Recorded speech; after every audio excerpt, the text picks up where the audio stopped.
الحمدللہ، آج ہم اس کیمیائی اکسیر کے بارے میں آپ کو بتائیں گے جو پیتل کو بھی سونے میں تبدیل کر دے۔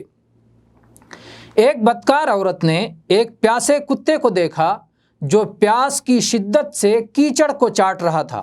اس وقت اس کے دل میں جو مخلصانہ کیفیت پیدا ہوئی کہ اس نے کسی آلہ کے بغیر، کسی مددگار کے بغیر اور اس عمل کے ذریعے کسی دکھلاوے اور شہرت و ناموری کے مفاد اور کسی دیگر مصلحت کے بغیر اپنے آپ کو گہرے کنویں میں اترنے کا خطرہ مول لے لیا۔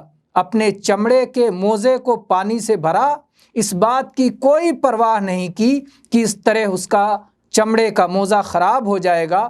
موزے کو پانی سے بھرنے کے بعد اسے اپنے منہ سے پکڑا تاکہ کنویں کی گہرائی سے دوبارہ اوپر چڑھ سکے، پھر کتے جیسی حقیر مخلوق کی خدمت کے لیے خود کو آمادہ کیا کہ جسے مارنا، بھگانا اور دھتکارنا ہی لوگوں کا مزاج اور عادت ہے۔ پھر اپنے ہاتھوں سے موزہ تھام کے رکھا یہاں تک کہ وہ کتا پانی پی کر پوری طرح سیراب ہو جائے، جبکہ اس سے کسی قسم کے بدلے اور شکریہ کی کوئی امید نہیں تھی۔ توحید و اخلاص کی اس مقدار کی کرنوں نے اس کی سابقہ بدکاریوں کو جلا کر خاکستر کر دیا اور اللہ تعالیٰ نے اس کی مغفرت فرما دی۔